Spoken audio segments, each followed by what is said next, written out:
Hello and welcome to a class on differential calculus. So in this video and in the series of videos that will follow, I want us to learn about the concept of differentiation in mathematics. So we'll be talking about how to solve for the derivative of a function, to differentiate from first principle, the general form of differentiating, differentiation of polynomials, and so on and so forth. Different things that we are going to be dealing on the topic. So I just decided to pick only the first 4 items. So what does it mean for us to talk about calculus, or what does it mean for us to deal with differential calculus?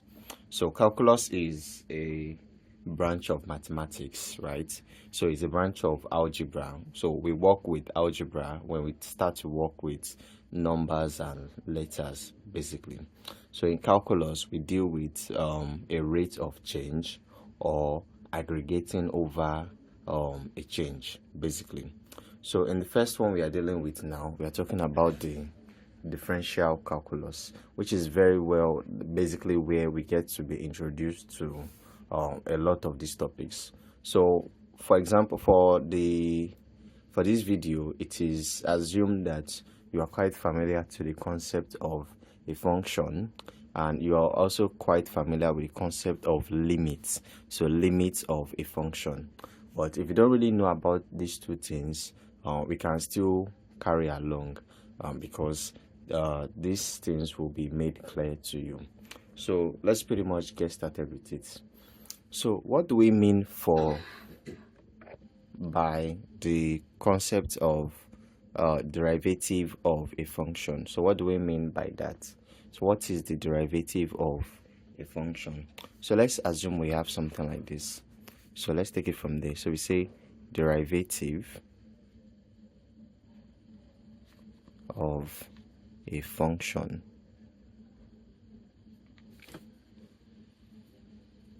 So let's assume we have a sketch of our graph, right? So let's assume we have our graph, and then this is it. So we have our axis. We have this to be the x-axis, and we have this to be the y-axis. So let's assume we have a straight line graph, for example, that goes just this way. So let's call this point our point A, and let's call our point B, right? So of course our point A is going to be at, say, x1, y1 coordinates on our graph, and our point B is at x2, y2 as well. So if we are asked to find the gradients of this graph, what we have to do is that we have to work for a change in the y-axis with respect to a change in the x-axis. So what do we have to do? So we kind of make this kind of a sketch that we have here. So that will represent our slope, and basically when we take the points, our slope, let's just call it our slope, is defined as y2 minus y1 over x2 minus x1. So that is our slope. So basically our slope is basically the change in the y over a change in the x. So now let's still go on to say this. When we have a graph now, your x is usually called, or we have a function rather, our x is usually called the independent variable.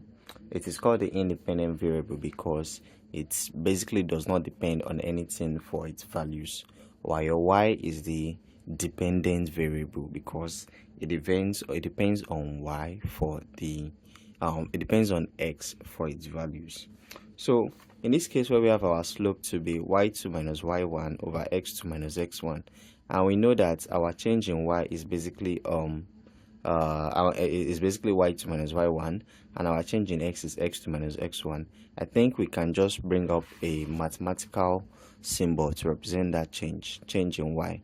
So when we say this triangle symbol in mathematics, it simply represents a change, right?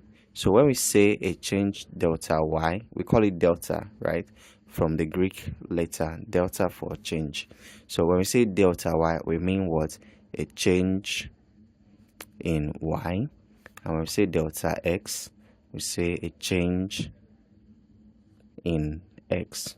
So when we bring it together into what we are currently saying for our slope, we are going to say that our slope is basically your delta y over delta x. So let's take it and hold on with it for now. But then we know something about our y. So basically our y, because we know normally y is supposed to be a function of let's say x, right? So our y now so our y is going to be equal to what? A function of, let's say y1 for example is a function of x1. So basically when we did something to x, now a little bit of a transformation, that's why we got your y1, that's your x1 then y1. So similarly your y2 is also a function of x2, right? So let's just hold these things together like that. So where the concept of differentiation really gets interesting is when we start talking about this change. So if you look at what x2 is very well now, so x2 can be defined as x1 plus a tiny change plus an increment. So we can say that if we know that okay, our delta x is basically x2 minus x1, if we collect like terms, we can say that x2 is equals to x1 plus delta x. Basically by moving your x1 to the other side, we have x2 is equals to x1 plus delta x, right? And so that means our y2 can be redefined. Our y2 can be defined to be, say this is what, f, and we say it is going to be what, f of x2, right? So it can be f of x1 plus delta x, or become our y2 like that. So now if we come back to our original definition for slope, we say slope is equals to let's say we say this is what, change in y over change in x. So we can basically still say it is y2 minus y1 over x2 minus x1.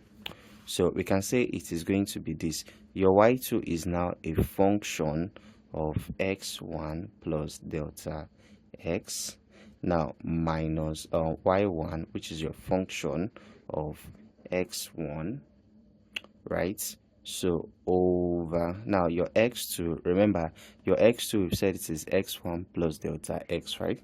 So we are going to have x1 plus delta x, then minus x1 itself. So by the time you continue with you can see from your denominator that you can basically just subtract this. So you can say your slope is your function of x1 plus delta x, now minus f of x1 over, now x1 subtract x1, and we have your delta x. So that is how we can define our slope. And what does this mean basically? So there really is no real difference between this definition or this expression we have here and this expression we have here. They are basically saying the same thing. So basically now because in the concept of differentiation, and I'll still make it quite clear now, we are talking about what happens to your function y when we introduce a small change to your x. That's what we are really interested in the field of differentiation now. So we are going to have the dependent variable and the independent variable. So basically something like this. So if we have y is equals to a function of x now, so your x is the independent variable, while your y is your dependent variable. So if I introduce a small change to my x, how is my y going to respond to that change? So that is what we are going to do here. So we are basically finding more or less a change in y compared to a change in x, kind of a thing like that. So that's what we are interested in doing in differentiation, how your different functions are going to behave when we take a respective change in x, how your function is going to behave as that. So we can say it's kind of like a rate of change kind of system, right? So that's what your differentiation is all about. So let's see it here now. So basically, I just established that there's not much difference between this definition, your delta y over delta x, and your slope, which is your which is properly expressed here. So let's try to understand what this is saying. So this is saying that, oh, to get a slope of a line or a curve or anything like that now, so what we need is just basically is that, okay, let's take the function, the initial function, and just an like an increment that has been got from it. What do we have from the function expressed with an increment subtracted away from what the original function is saying? What is the difference between the function of the initial point and just with a little bit of an increment taken away from what the function was, and you divide it by your delta x? That's the change that was produced. So when you find the ratio of that, you have basically what the slope is saying. So in this diagram here, I was actually meant to make use of a curve, right? So we mostly like define this by using a curve, but really when you understand, it doesn't really change much of what we are doing. It's because we have a curve, then we try to have this your lines that you trace around, that you use it to find the gradient. But yeah, I really hope this concept is clear here, and then I can actually go on in the next section to make this complete definition of what a derivative is.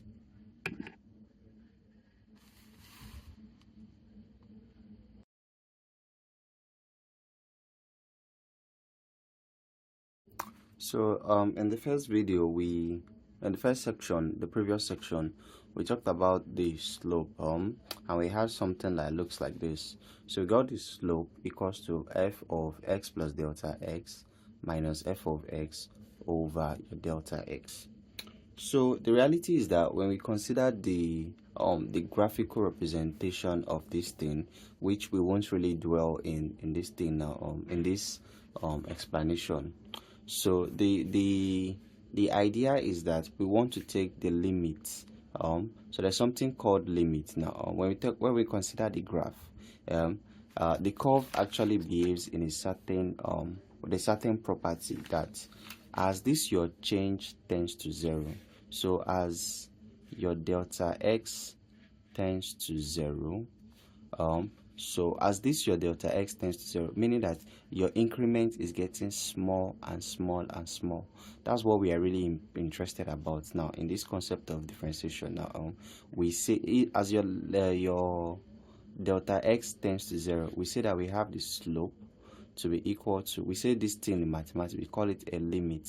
Lim of delta x tends to 0 of what? F of x plus delta x now minus f of x over delta x. So now what does this mean now? So if we have a given function now, let's say we have y is equals to 3x plus 5. Now in the world of limits, now if we say limit of x tends to, let's say, 1, it means that for this particular function now, your x is taking values that are closer and closer and closer to 1. So if you are going to do that, what is this function going to evaluate to? So that is 3x plus 5. So in order to quickly to just have it as an answer, we can do a substitution by saying 3 open bracket 1 plus 5, and this gives us an 8, right? So that's what is at least needed for now.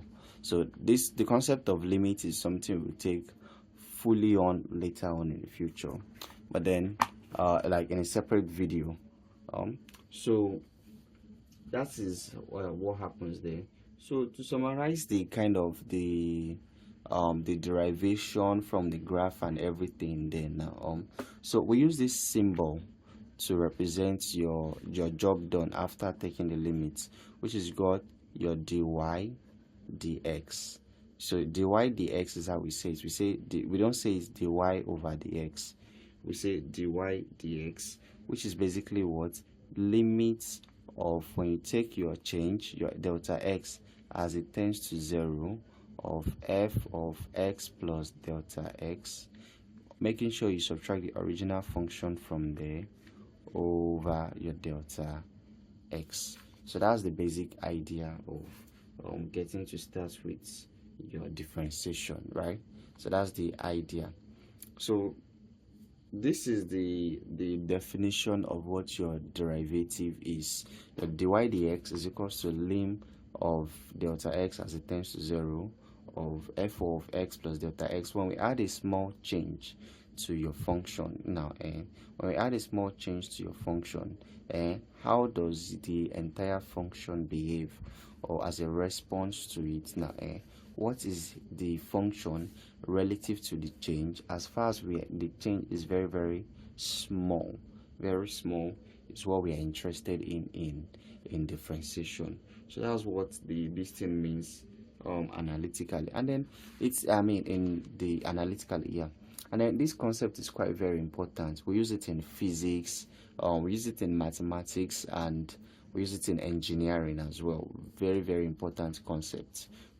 So again, we can represent this your dy dx. Dy dx is lim of delta x as it tends to 0, f of x plus delta x minus f of x over your delta x. So in these symbols now, sometimes we say f prime of x, or we also say dy dx. They both means that you have differentiated your function with respect to x. Now with respect to x is very, very important. So in the next section we'll talk about the differentiation from the first principle, how to derive from first principle. So that's what we've talked about. So in the first case we talked about what the derivative of a function is. So in the second case we do the differentiation from first principle, and that's what we'll get to it now.